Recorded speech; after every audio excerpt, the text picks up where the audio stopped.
E nós vamos agora ouvir a apresentação sobre acidentes, sobre animais silvestres, né, como ameaça para animais de produção. E aí tem um aspecto que eu vejo aqui no Brasil sempre muito incômodo dos pecuaristas, do pessoal da agropecuária. E a apresentação será feita pelo professor Hans-Jörg Schrader, chefe da divisão do Departamento de Diversidade Biológica e Proteção de Espécies do Ministério Federal do Meio Ambiente, Energia e Proteção Climática da Baixa Saxônia. O professor Schrader, há 20 anos no Ministério do Meio Ambiente da Baixa Saxônia, em vários cargos, e por 3 anos responsável pela proteção de espécies nessa região. Professor doutor Schrader, por favor, a palavra é sua.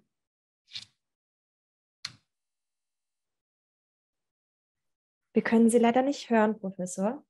Ton. Sie sind immer noch stumm geschaltet, glaube ich, auf Zoom. Das Mikro ein. So, jetzt aber. Jetzt Jetzt. müsste es eigentlich gehen. Dann werde ich den Bildschirm mal freigeben. Vou lançar a apresentação. Espero que estejam vendo. Espero que sim. Antes de mais, gostaria de citar que não sou, o título de professor não me cabe, mas claro que seria gostoso. Mas, mesmo assim, pretendo fazer uma boa e interessante palestra. Agradeço a oportunidade e a introdução foi ótima. A questão, será que é um problema? Animais silvestres como ameaça para animais de produção. Eu venho da prática, da administração, então eu me dedico tanto aos conflitos, mas também às soluções. Aqui vemos a Baixa Saxônia, que combina com a estação do ano, porque está frio, com nuvens, portanto, bem cinzento. Nós temos muitas cidades, municípios, tudo perto, muito denso, a população, as estradas, as rodovias. Será que isso acarreta problemas? Então, vamos mostrar isso.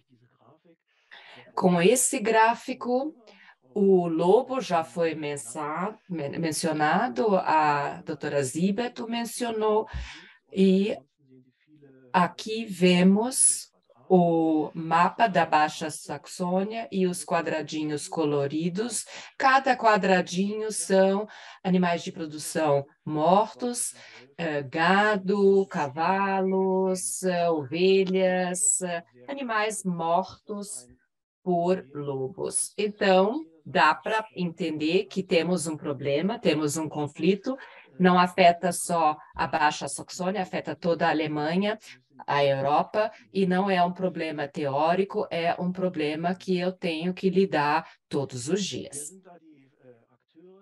Quais são os atores?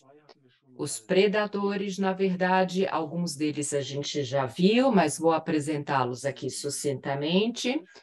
Nós temos a lontra, nós temos o corvo marinho, que abate animais de criação, o corvo marinho, basicamente, peixes de criação. Isso não é percebido tanto pelo público, pela sociedade. O peixe não interessa tanto à sociedade e os danos causados, mas os danos são significativos. Depois nós temos o urso pardo, nós não temos na Baixa Saxônia, tem alguns no norte da Europa, no sul da Alemanha, mas não no nosso estado. A raposa já foi mencionada, ele também não é um grande tema na sociedade. O lince já foi mencionado.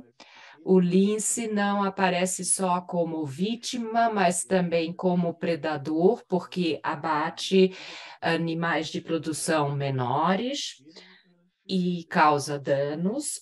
Mas como o lince é um animalzinho que suscita simpatia, também não está tanto no debate público como o lobo. O lobo, sim.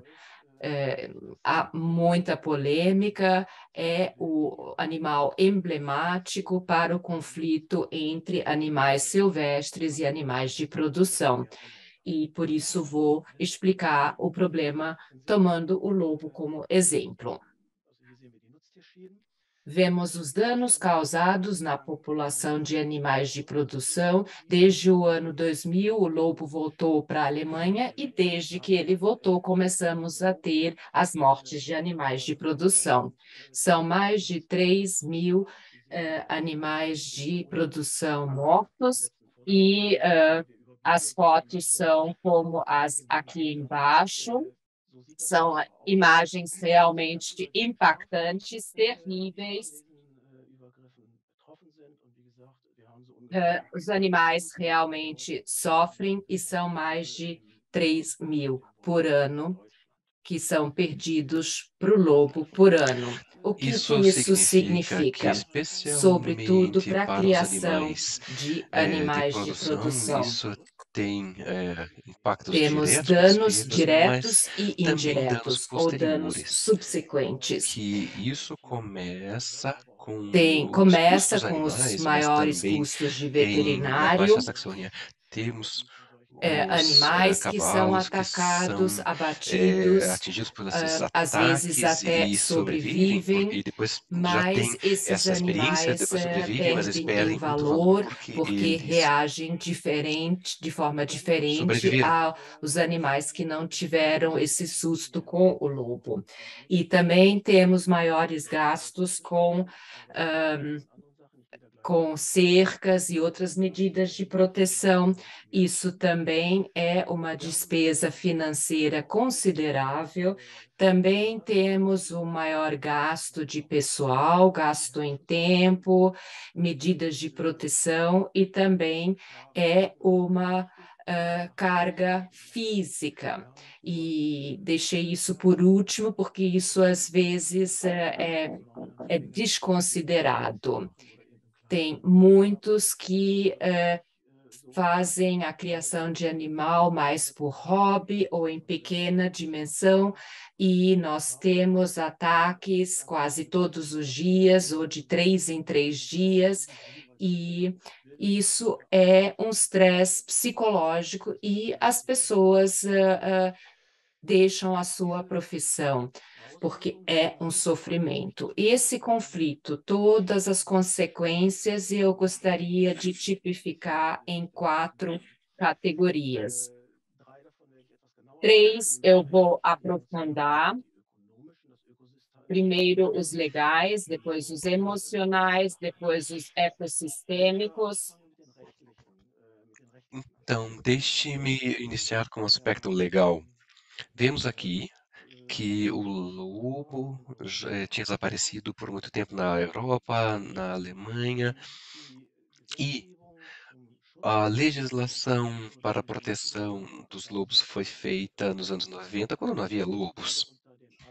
Então, o lobo foi realmente criado e recebeu uma diretiva de proteção, tanto nível europeu como nacional. E o problema é, você tendo essa proteção rigorosa para o lobo, que ainda vale, só que temos um rebanho, uma alcateia muito maior, começa a haver mais e mais conflitos, e então é um problema, porque temos medidas de proteção do lobo muito severas.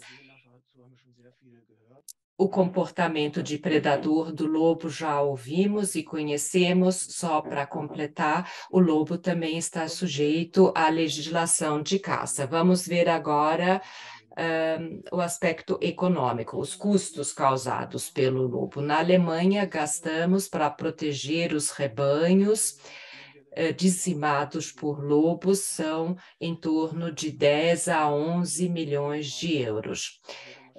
Acho que é um número pequeno aqui, eu acho que, na verdade, é muito mais. Desde 2009, começamos a registrar, até 2021, gastamos 11,7 milhões de euros. Baixa Saxônia é apenas um estado de 16 estados na Alemanha. Os danos diretos e a indenização foram 500 mil euros, muito menos do que a proteção para proteger os rebanhos de gado e ovelhas, etc., e para o monitoramento, porque foi estabelecido um monitoramento, esse custou 300 mil euros. A verba gasta para proteger os rebanhos são medidas como as que vocês veem nas fotos, cercas móveis, por exemplo, criação de ovelhas, como essas que conduzem eletricidade, que devem proteger do lobo. Rechts, das sind sehr massive Zäune, auch eben mit Strom. São cercas muito fortes, com condutoras de eletricidade embaixo. À esquerda, talvez vocês não consigam ver, mas ali nós não é ovelha, tá? Isso aqui é com pastor, que nós também utilizamos e criamos em certos casos. E como eu dito, essa coisa toda tem custos anuais para a Baixa Saxônia. E nós pagamos para esses animais aproximadamente 4 milhões de euros para essas medidas de proteção ao rebanho. Isso só na Baixa Saxônia, né? Em Niedersachsen. E falando agora dos aspectos emocionais, é uma questão de aceitação e de discussão política, e para mim, como praticante, é uma questão que é muito importante. Neste sentido, no início eu tinha falado que nós tivemos em Niedersachsen, ou na Alemanha toda, acho que a doutora Silbert também já falou que nós tivemos um debate muito emotivo sobre o comportamento e relação dos animais selvagens com Deus de produção. E isso cristalizou no lobo. Porque, por um lado, à esquerda, a facção e os produtores falam que na nossa paisagem não comporta um predador como esse, né? E eles falam isso de maneira categórica, sem limitações. E eu não quero ver esse tipo de imagem, e isto aqui é algo muito emotivo. Por outro lado, nós temos muitos cidadãos em Niedersachsen e Alemanha toda, para os quais o lobo é algo romantizado de vida selvagem, proximidade à natureza, diversidade. Isso também está correto? Entre esses dois polos, quando não tem gestão disso, sobre o que logo falaremos, e se nós tentamos ver esses conflitos e tentamos resolvê-los, as pessoas buscam soluções próprias. Eles são caçados ilegalmente. Isso é uma coisa que, para mim, que trabalho na administração, isso é algo muito desagradável e não é de meu interesse. E, para mim, isso aqui só pode ser resolvido como uma questão de conflito e gestão. Mas, desculpe, coloquei a ordem errada aqui dos slides. Eu queria entrar neste slide aqui. Esta gestão, da minha perspectiva, é algo obrigatório para estas espécies selvagens e conflitos, né, para poder dominá-los, controlá-los. E com isso, eu mencionei na minha palestra que nós precisamos ver que nós tenhamos uma legislação à prova da prática, que considere o status de proteção de um animal selvagem, como por exemplo do lobo, que foi concretizado na legislação. Então, como é que nós faremos isso para outras espécies? Este direito, daqui a 10 anos, também será prático para poder aplicá-lo, e os recursos financeiros eu também mencionei como decisão da sociedade de quanto vale essa proteção às espécies, digamos, 12 milhões de euros gastos em Niedersachsen. Eu também posso aplicar em outros setores da sociedade, e então temos que ter o consenso de algo que também valeria para outras espécies. E eu não especifiquei mais, mas também precisamos pensar sobre as considerações ecossistemáticas. O lobo não tem somente um efeito positivo, ele pode ter efeitos negativos, como, por exemplo, levando para que nós não podemos ter os animais no pasto onde nós queríamos ter, porque muitas vezes as áreas pastoris são preenchidas por espécies selvagens e, como dito, precisamos de uma aceitação dos envolvidos com relação a este selvagem, mostrando o tema de maneira muito clara no exemplo do lobo, e na Alemanha e até na Europa nós esquecemos. Esse tema foi pouco discutido e pouco incluído nas discussões em termos de resolução de conflitos, de maneira que, neste momento, temos uma frentes muito endurecida entre aqueles que amam os lobos e aqueles que odeiam os lobos, e isso torna a coisa toda, para mim, relativamente desagradável. Mas enfim, agora e nós precisamos avançar. E aqui concluo com o meu agradecimento. Se tiverem perguntas, podem fazer. Para contato mais tarde, aqui está uma informação de contato. Muito obrigado. Obrigado pela apresentação, Hans. E, rapidinho, pelo que entendi, a legislação foi feita quando não haviam lobos. Então, fundamental é que saia nova legislação. É essa a sua síntese, Hans, por favor. Ich hoffe, dass ich jetzt wieder bei der Dolmetscherin bin. Ja, Sim, de fato, está certo. A legislação aqui está em discussão e hoje mesmo o parlamento chegou a uma resolução com relação à legislação europeia, porque os parlamentares lá perceberam que não está bem certo, que nessa época, quando foi criada a legislação, não existiam lobos na Alemanha, e de maneira que, neste momento em que temos muitos lobos, temos muitos conflitos, né, e eles são pouco abordáveis com essa legislação daquela época. Muito obrigado, Hans. Muito interessante. O lobo romântico versus o lobo predador. Dois papéis, dois personagens aí que precisa ver como é que eles terminam de algum jeito harmonizados. Obrigado por sua apresentação, Hans. Eu espero mais ao final do nosso encontro com mais perguntas. Passaria a você. Obrigado pela excelente apresentação.